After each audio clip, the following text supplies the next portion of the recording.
Bayangan Peter bisa menyembuhkan orang. Peter hanyalah seorang paman. Bagaimana mungkin bayangannya bisa menyembuhkan penyakit orang? Sungguh aneh, Kisah Para Rasul mencatat demikian. Tuhan Yesus Kristus melalui para rasul pembawa keselamatan melakukan banyak mukjizat. Lalu apa selanjutnya? Banyak orang sangat menghormati para rasul.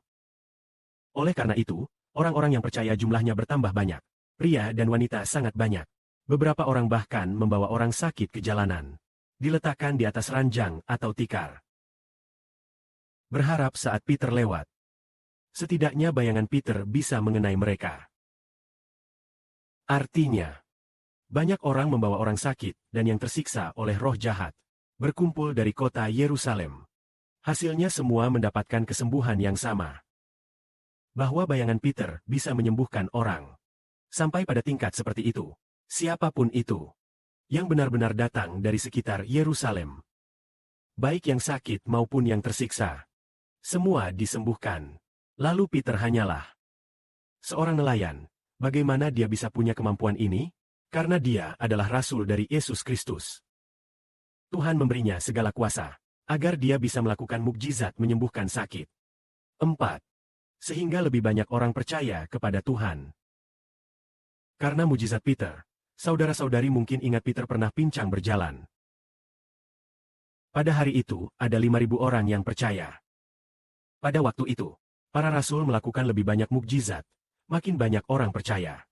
Tapi karena makin banyak yang percaya, maka banyak orang Farisi dan Saduki. Banyak orang Farisi dan Saduki. Mereka menangkap para rasul dan mengurung mereka di penjara. Semua 12 rasul sudah ditahan di penjara ini. Di penjara.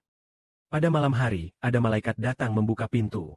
Kepada mereka berkata, "Kalian keluar dan berdiri di bait Allah. Sampaikan semua kebenaran hidup kekal kepada rakyat." Para rasul mendengar itu. Saat fajar, mereka pergi ke bait Allah dan mengajar orang. Banyak imam besar dan orang-orang mereka datang ke sanatorium umum bersama para tua-tua Israel. Lalu, mereka datang, kemudian memanggil perwira mereka. Katanya, "Pergilah ke penjara. Bawalah para rasul itu keluar."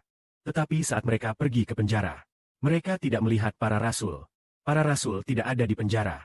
Mereka kembali melapor. "Kami melihat pintu penjara terkunci rapat, terkunci dengan erat. Penjaga berdiri di luar. Tapi saat kita membuka pintu, ternyata di dalam kosong." Komandan penjaga dan kepala penjara bingung mendengarnya. Dalam hati mereka bertanya-tanya apa yang terjadi. Maka para rasul melihat pelayanan kabar baik. Pertama, para rasul melakukan banyak mukjizat.